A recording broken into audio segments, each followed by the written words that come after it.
함께하고 계신 지금 시각 12시 5분입니다. 국유화 폐간 어떤 대통령도 할 수 없는 일인데 감히 제가 어떻게 그런 말을 한다는 것입니까? 이치에 닿지 않는 말을 가지고 사람을 이렇게 몰약해서는 안 됩니다.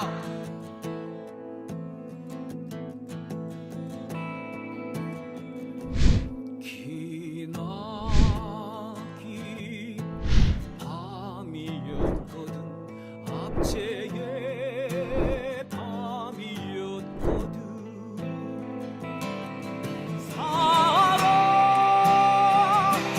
한몸 썩어져 이 붉은 사나에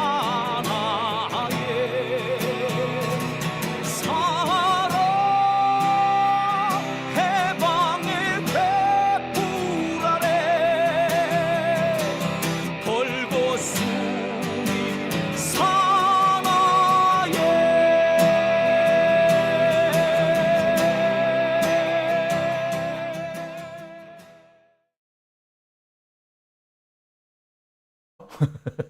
정청래는 좋죠. 훌륭하신 분이세요. 자, 오밤중의 뉴스. 딴 얘기 그만하시고요. 이제 진짜 본론부터 들어갈게요. 네, 제가 오늘 준비한 두 번째 주제는요. 검찰 독재와 야합한 사법부, 조국 죽이기 시작입니다. 자, 오늘 조국 대표가 검찰청 앞에 가가지고 기자회견을 열었습니다. 선거 끝나고 난 다음에 거의 첫 번째 일정을 검찰청 앞에서 기자회견하는 걸로 잡았습니다. 기자회견장에서 조국 대표 뭐라고 얘기를 하느냐? 이제 검찰은 김건희에 대해서 수사를 해라. 왜 지금까지 수사하지 않느냐? 안 한다면 특검 추진할 수밖에 없다. 이 얘기를 다시 합니다.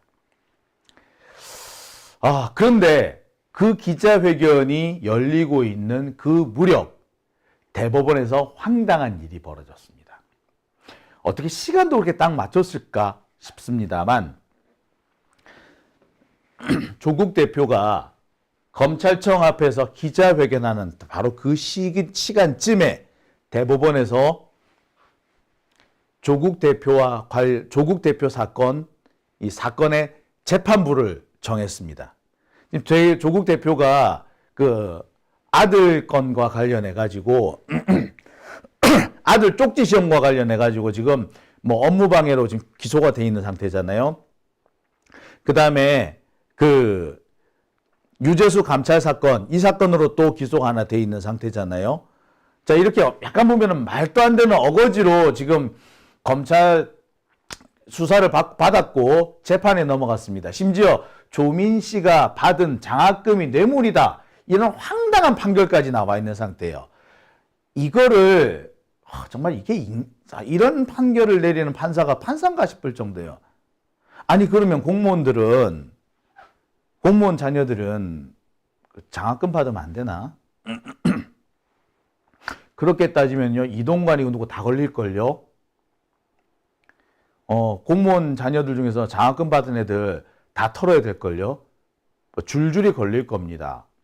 자, 여하튼, 지금 그 사건을 대법원에서 지금 심리하고 있는데, 지금까지는 담당 재판부가 정해지지 않은 상태였습니다.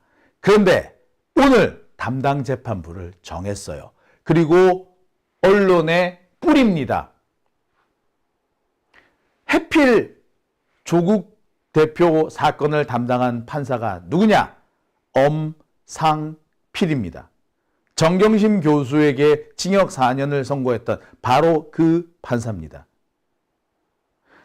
제가 엄상필은 절대 대법관이 되어서는 안 된다라고 했고 절대 이 사람을 인준해서는 안 된다라고 그렇게 강조했는데 법사위 민주당 법사위원들이 그냥 통과시켜버렸죠. 정말 안타까운 부분이 아닐 수가 없는데 그 후과가 지금 이렇게 닥칩니다. 몇 달 전이에요.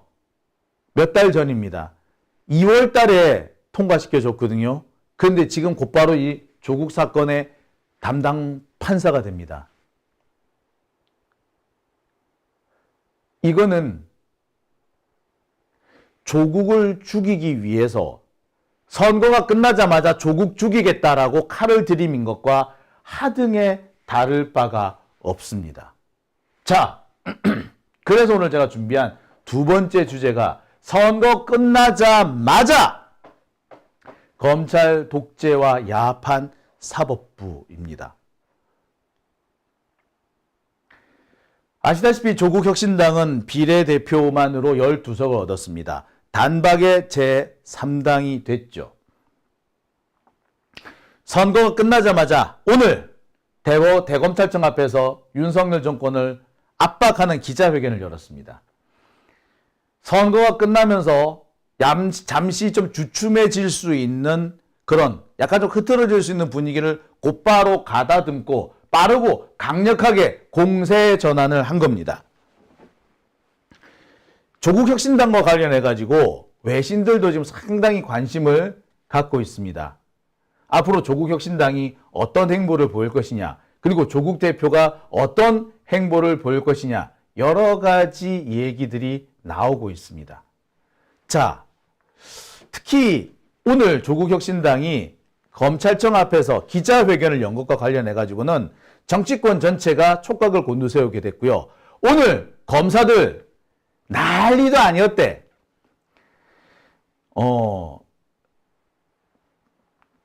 검사들이요, 창문으로 이렇게 막 보고 그랬답니다. 기웃기웃하고 유튜브 보면서 조국이 이랬대. 자기들끼리 쑥덕거리고 난리도 아니었대. 조국 대표가 기자회견하는 오후 2시를 전후해서 검찰청에서 일하는 검사가 없었다고 할 정도였어요. 그 정도로 지금 검찰이 쫄아 있는 상태야. 지들 잘못하면 죽겠다. 와장창 죽겠다. 이재명보다 더 무서운 놈이 나타났다. 라는 식으로 얘기하는데 이재명 대표는 원래 검찰로부터 계속 당하던 사람이기 때문에 오히려 나을 수 있는데, 조국은 그런 거 생전에 안 당하던 사람이 법무부 장관 한번 했다가 왕창 당했기 때문에 진짜 이갈 거다. 그리고 이재명 대표는 아직까지 가족이 심하게 당하진 않았지만 조국은 가족 전체가 당했기 때문에 검찰과는 불구대천의 원수일 거다. 근데 그런 조국이 국회에 들어갔으니 이제 검찰은 죽었다. 라는 얘기들을 지금 한대요. 그런 조국이 오늘 검찰청 앞에 가서 기자회견까지 했으니 얼마나 놀랬겠어. 그러니 어느 새끼인지 몰라도 대법원에 전화를 띠리리리 했겠지. 빨리 이 사건 처리하라고. 그 전화 받자마자 대법원에서 곧바로 반응을 한 겁니다. 그래서 하필 조국 대표가 기자회견을 여는 바로 그 시점에 맞춰가지고 조국 사건을 엄상필 대법관한테 보냈다라고 공표를 한 겁니다. 야, 나쁜 놈이죠. 자, 여기서 일단 조국 대표의 기자회견 장면 한번 보시겠습니다.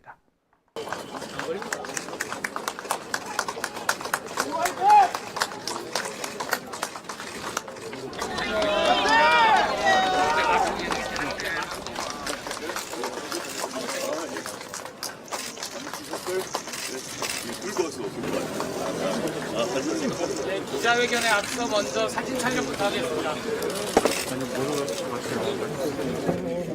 자, 앞에 봐주십시오.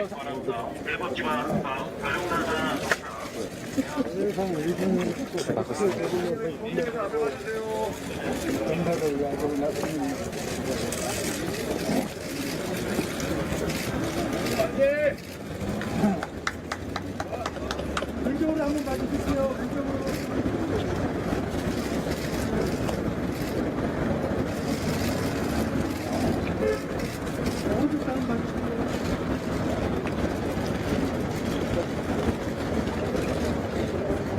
자, 앞에 봐주십시오.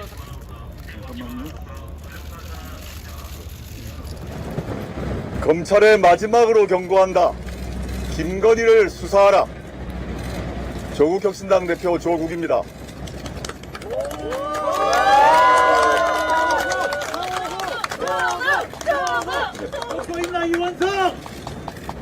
조국혁신당은 오늘 4월 10일 총선 이후 첫 기자회견을 서울 서초동 대검찰청 앞에서 합니다. 이번 총선에서 확인된 민심을 윤석열 검찰 독재 정권 심판이라는 거대한 민심을 있는 그대로 검찰에 전하려 합니다. 검찰은 즉각 윤석열 대통령 부인 김건희 여사를 즉각 소환해서 조사하십시오. 마지막으로 경고합니다. 검찰도 이번 총선에서 확인된 뜨거운 심판이 자신들과 무관하지 않은 점을 잘 알 겁니다. 두려운 민심을 확인했을 겁니다. 국민들께서는 검찰이 왜 살아있는 권력을 수사하지 않느냐고 꾸짖고 계십니다. 검찰의 서늘한 칼날은 왜 윤 대통령 일가 앞에서는 멈춰서는지 묻고 있습니다. 검찰은 즉각 김건희 여사를 소환해 조사해야 합니다. 이원석 검찰총장과 송경호 서울중앙지검장은 검찰의 명예를 더럽히지 마시길 바랍니다. 역사 앞에 부끄럽지 않은 결정을 하시길 바랍니다. 검찰은 이미 김 여사와 모친인 최은순 씨가 도이치모터스 주가 조작 사건과 관련해 23억 원의 수익을 거둔 사실을 알고 있습니다. 검찰은 관련 재판에 그런 사실을 담아 검찰 의견서까지 제출했습니다. 김건희 여사의 공범들은 모두 처벌을 받았습니다. 검찰은 왜 김 여사를 소환해 조사하지 않습니까? 왜 기소하지 않습니까? 검찰은 당장 김 여사를 소환 조사해 기소 여부를 결정하길 바랍니다. 김 여사가 만약 무혐의라면 국민과 언론의 눈을 피해 다니지 않도록 억울함을 풀어줘야 하지 않겠습니까? 다른 하나는 명품백 수수 관련 사건입니다. 온 국민이 공개된 영상을 통해 김 여사가 명품백을 받는 장면을 보았습니다. 검찰은 몰카 공작이라는 대통령실의 해명에 설득력이 있다고 봅니까? 대통령 기록물로 분류해 보관하고 있다는 설명이 타당하다고 생각합니까? 100번 양보해 몰카 공작이라면 관련자들을 소환해서 조사하고 처벌하십시오. 그것과 별개로 김 여사도 당장 소환하십시오. 왜 명품백을 받았는지, 그 명품백은 지금 어디에 있는지, 그 대가로 무엇을 약속했는지 등을 조사해야 합니다. 이른바 김영란법, 부정청탁 및 금품 등 수수의 금지에 관한 법률을 위반했는지 조사해야 합니다. 그래야 검찰은 정권의 수호자가 아니라 공익의 대표자가 될 수 있습니다. 일부 정치검사들을 제외한 검사들께도 권고드립니다. 검사의 자존심을 지키시길 바랍니다. 예전 같으면 평검사 회의가 몇 번 열렸어야 하는 거 아닙니까? 왜 검찰 출신 대통령과 검찰 지도부가 검찰 조직 전체를 망가뜨리는 꼴을 보고만 있습니까? 소소한 저항이라도 해야 하는 것 아닙니까? 이것은 조국혁신당의 요구가 아닙니다. 이번 총선을 통해 확인된 민심입니다. 국민의 명령입니다. 이와 같은 국민의 명령을 받아들이지 않을 경우 검찰 조직은 국민의 신뢰를 완전히 상실하게 될 것입니다. 조국혁신당은 검찰이 국민의 명령을 따르지 않을 경우 22대 국회 개헌 즉시 대통령 부인 김건희 여사 종합특검법을 민주당과 협의해 신속하게 추진할 것입니다. 검찰이 수사에 나서지 않는다면 김 여사는 특검의 소환 조사를 받게 될 것입니다. 다시 한번 말씀드립니다. 김건희 여사를 즉각 소환해 조사하십시오. 마지막 경고입니다. 검찰에 대한 국민의 명령입니다. 2024년 4월 11일 조국혁신당 국회의원 당선자 일동. 감사합니다.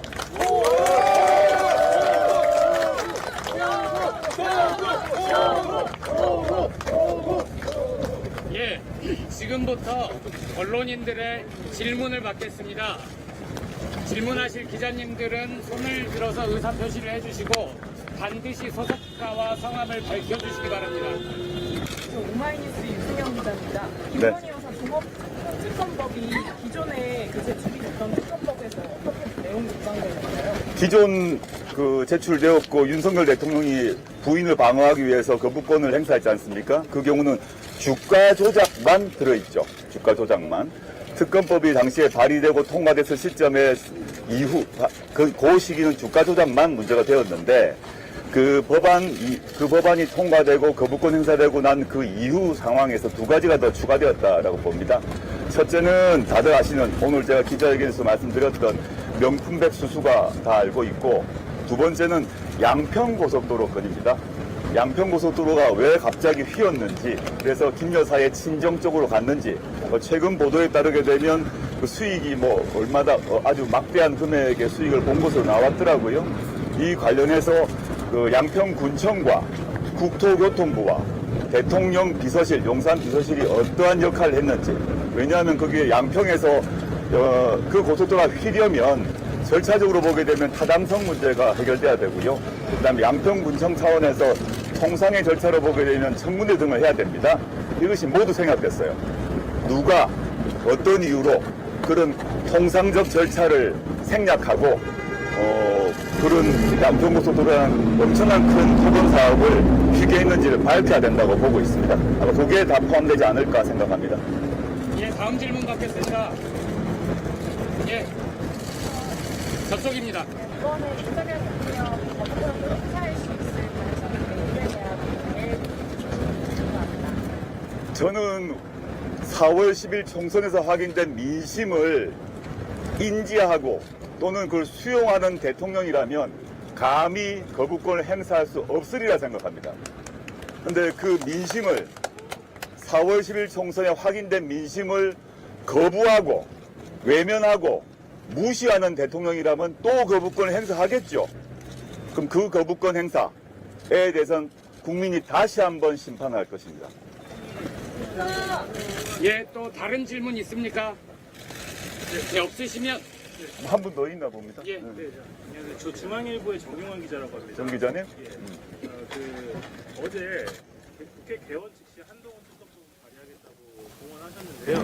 오늘 기자회견 내용을 보니까 김건희 특검법의 경우에는 검찰한테 즉시 수사하라고 촉구하셨고 그렇다면 검찰 수사 결과나 이런 걸 좀 본 뒤에 혹은 수사가 개시되는지 여부를 본 뒤에 그 다음에 판단하시라고 이해하면 될까요? 그러니까 특별검사란 제도의 취지가 무엇이냐 하면 검찰의 통상 말하는 검찰 또는 수사기관의 수사를 통해서 해결될 수 없을 경우 보충적으로 작동하는 것이 특검의 제도의 취지죠.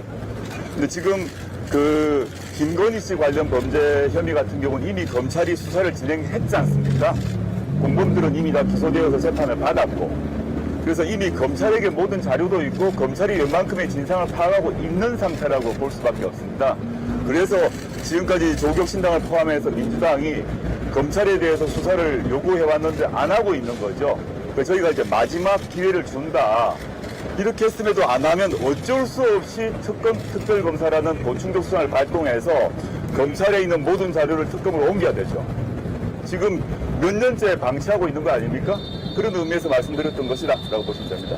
예, 마지막 질문 들어오니까 연합기자님 잠시만요. 이제 마칠 시간이어서 연합기자님 질문이 끊겼으니까 그 질문에 답하는 걸로 마치겠습니다. 아까 뭐였죠? 다른 가다가. 네. 수석 받으신 거에 대한 평가를 좀 부탁드리고 그리고 민주당과의 관계를 앞으로 좀 어떻게 이끌어 나가실 건지 그거에 대한 답변 좀 부탁드립니다. 제가 2월 14일 그래서 창당 선언할 때부터 열석을 목표로 한다고 했습니다. 원내 3당을 목표로 한다고 그때부터 말씀드렸고, 그 뒤에 이제 언론인분들이나 평론가분들이 여러 가지 논란 의견들을 또 평가를 얘기하시던데, 결과적으로 보면 4월 10일 총선에서 저희가 목표했던 것을 이루었다라고 봅니다.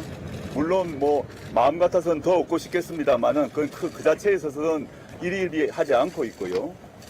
원래 목표했던 것을 달성했다라고 생각하고 있고 앞으로 저희가 이제 12석인데 12석을 가지고 활동을 당연히 할 것이다 하면 여기 계시는 이제 당선자분들이 각 상임위에 들어가지 않겠습니까? 상임위에 들어가서 지금 선거운동 과정에서 저희가 했던 역할, 수는 적지만 빠르고 신속하고 단호하게 각각의 당선자들이 활동하실 걸 생각하고요. 그 다음에 법안 통과, 오늘 말씀드렸던 김건희 특검법 문제건 또 저희가 1호 법안으로 이미 준비하고 있는 한동훈 특검 가든 간에 어떤 특검법이든 법안을 실제 본회의에서 통과하려면 반드시 민주당과의 협력이 필수적 아니겠습니까? 그래서 조만간 저는 이제 민주당 측과 공식 정책 협의나 또 앞으로 원내 전략 관련해서 협의를 할 것 같아요. 그걸 통해서 당연히 법안 통과 공통의 대의가 또 공통의 목표가 아주 많기 때문에 그 점은 적극적으로 협력을 해서 신속하게 처리해야 된다고 봅니다. 제가 오늘 아침에 그 방송을 통해서 이해찬 선대위원장님이 하시는 말씀 제가 들었어요. 이해찬 총리께서 말씀하시기를 지난번 과거에 180석 있었던 데를 반성해야 된다라고 하시면서 지금 다시 그 정도의 의석을 가지게 되었는데 과거의 교훈에 따라 과거를 반추해 보면서 과거처럼 하지 말고 보다 신속하게 법안 통과 등의 행동에 나서라 말씀하시는 걸 제가 들었는데 좀 전폭적으로 절대적으로 공감하고 있습니다. 예, 그럼 이상으로 잠시만요.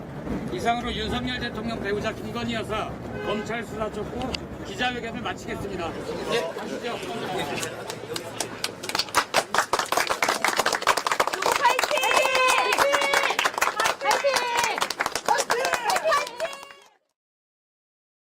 네, 오밤중에 뉴스 함께하고 계십니다. 잠시 댓글창을 좀 봤더니 이상한 사람들이 많이 들어왔네요. 예.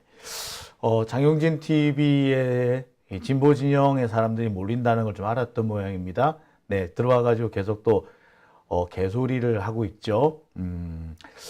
이제 집에 간 한동훈 일을 왜 또 꺼내보고 싶은지 모르겠습니다만, 그러네요. 자, 오밤중의 뉴스 함께하고 계십니다.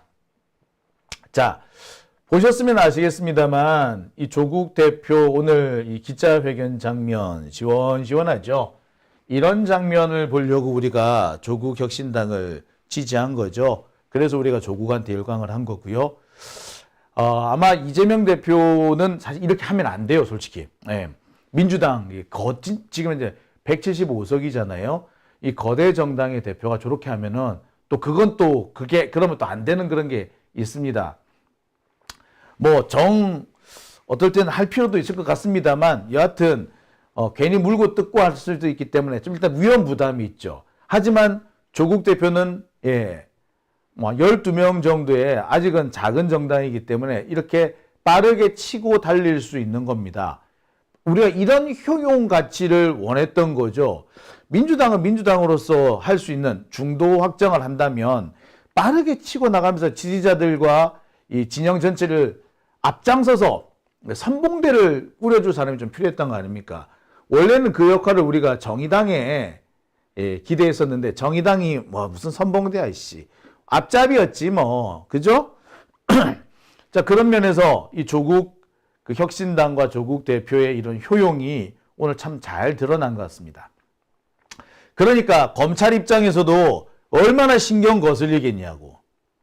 지금까지는 이재명만 건드렸고, 이재명은 제 거대 야당의 대표라는 점 때문에 쉽게 움직일 수 없는 그런 문제가 있었는데, 고려해야 될 사안이 많으니까 그랬는데, 자, 조국이라는 인물이 나타나가지고 빠르게 치고 빠지는, 이른바 스트라이커 부대 같은 이런 역할을 하는 겁니다. 그러니까 짜증나겠죠. 어떻게든 간에 이 조국을 발을 묶어 놓아야 될 필요성을 느끼는 겁니다. 조국의 발을 묶어 두기 위해서 지금 하고 있는 게 뭐다? 바로 이겁니다. 당선되자마자 대법관이 배당이 됐는데 하필이면은 정경심 교수를 맡았던 바로 그 대법관인 겁니다. 아우, 죄송합니다. 기사를 한번 읽어볼게요. 대법원은 뇌물수수, 직권남용 등의 혐의로 2심에서 징역 2년을 선고받은 조 전 장관 항소 사건을 3부에 배당하고 주심을 엄상필 죄송합니다.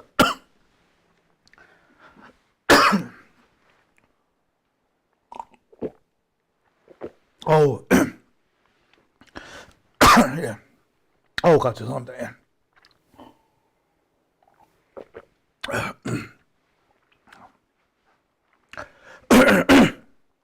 아유.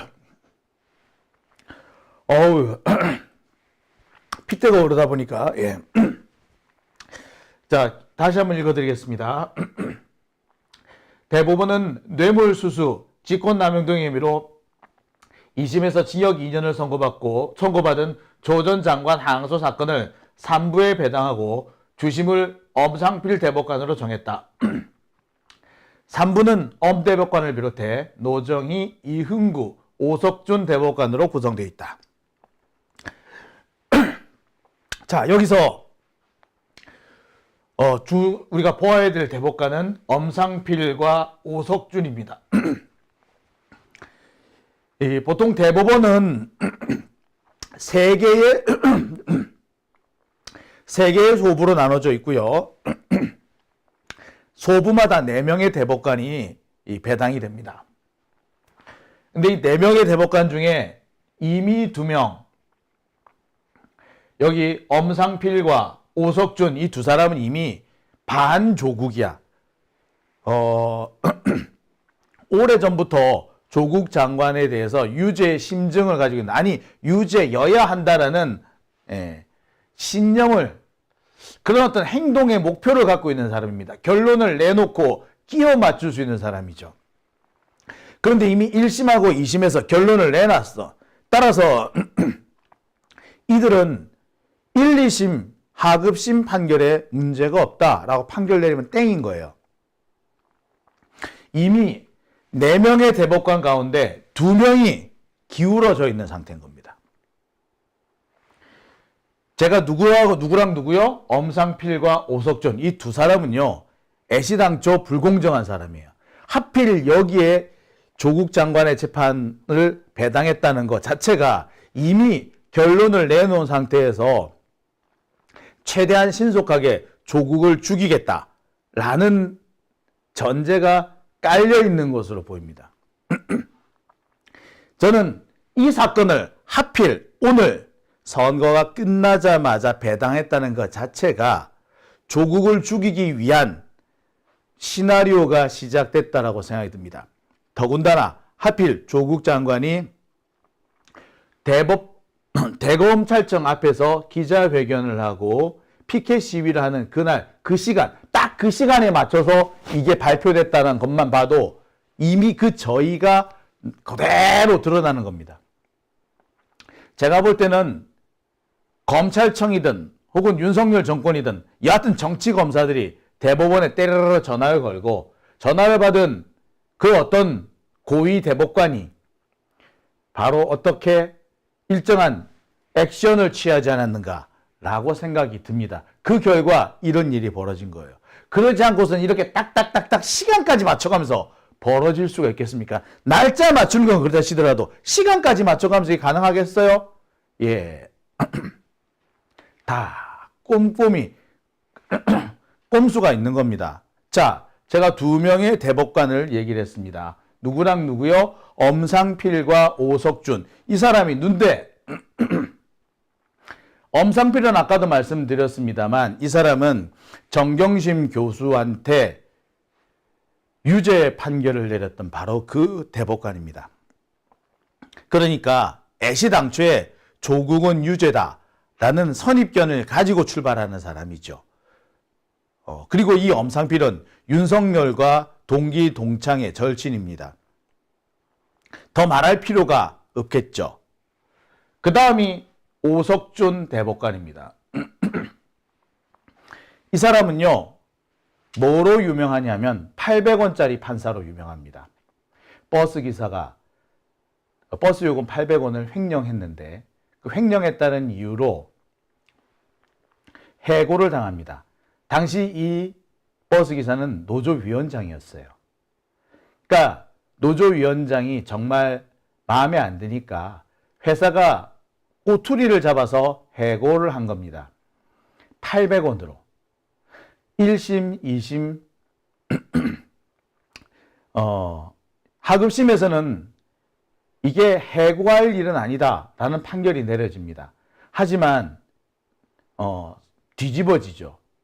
이걸 뒤집은 사람이 오석준입니다. 서울 부장판사, 고법부장판사를 할 때 800원 횡령도 해임이 적당하다, 위법하지 않다라고 판결 내린 사람이 오석준입니다. 이런 사람을 보고 뭐라 그런다? 800원짜리 판사라고 합니다. 근데 이 사람은요, 800만 원짜리 향응과 접대를 받은 검사에 대해서는 징계 취소 판결을 내렸습니다. 800원은 해고인데 800만 원은 징계 취소야.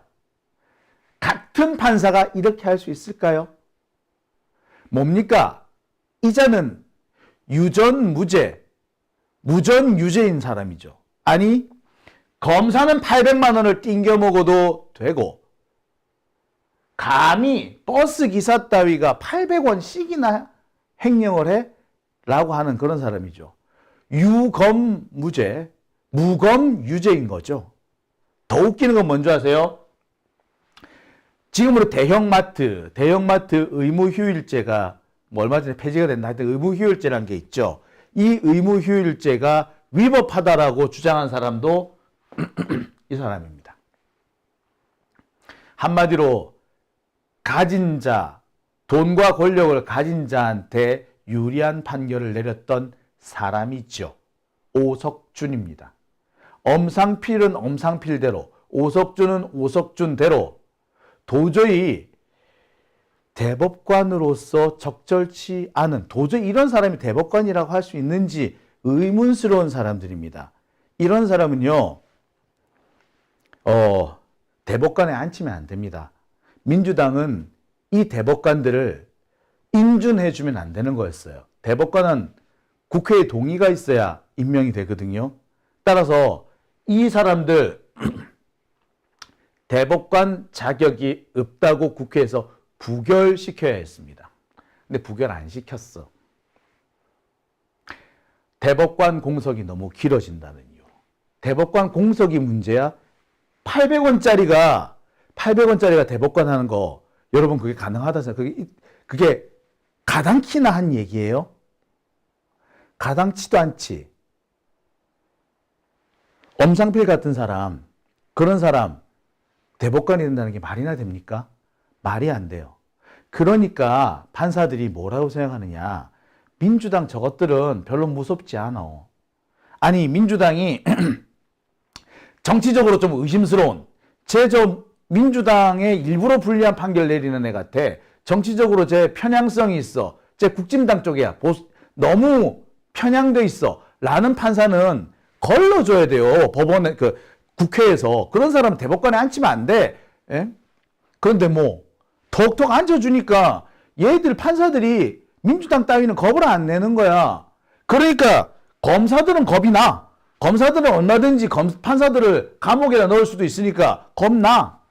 그러니까 검사들 눈치만 보는 거야. 민주당은 겁이 안 나는 거고. 그 결과가 지금 이번에 조국 대표한테로 온 거예요, 이게. 그런데 이 오석준이고 엄상필이고 누가 통과시켜줬는 줄 아세요? 그 주도했던 사람이 바로 법사위 쪽 사람들이에요. 국회 법사위 애들. 소병철이니 소병철이라든지 주철현, 김회재, 박용진, 박범계 이런 사람들인 겁니다. 이런 사람들을 법사위 차원에서 걸러줬어야 되지. 박주민 의원이 그리고 우리 이탄희 의원이 오석준은 안 된다고 얼마나 목 놓아 외쳤는 줄 아세요?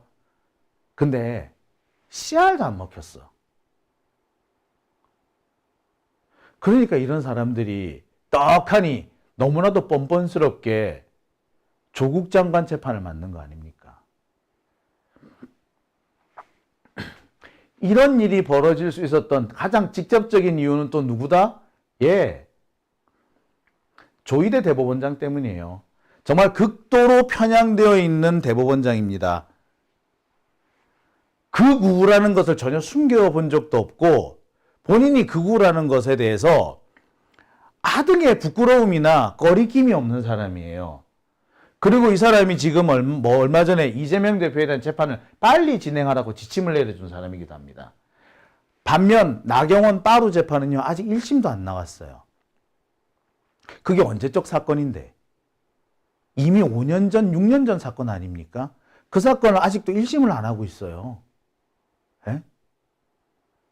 만약 그 사건에 결론이 났다면 이번에 나경원 출마 못했어요. 이런 놈이 이게 정상이에요? 이런 놈들을 왜 법사위에서 통과시켜 주냐고요. 예? 민주당 판사들이 뭐라고 그러는지 아세요? 민주당 애들한테는 우리랑 말 잘 통하는 몇 명 이런 사람들 찾아가지고 로비하면 걱정 없으니까 민주당에는 그 겁낼 필요 없어.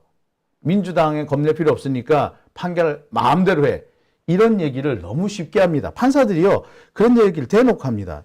사석에서 진급하는데 하등이 문제 없어. 나중에 대법관 돼도 문제 될 거 없어. 그걸로 문제 안 삼더라고. 그렇게 얘기를 합니다. 얼마나 호구로 본다는 얘기예요. 그죠? 자, 그러니까 이번에 조국을 선거가 끝나자마자 죽이겠다고 덤벼들고 있는 겁니다. 지금 상황이 이런 상황입니다. 정말 통탄할 일 아닌가요?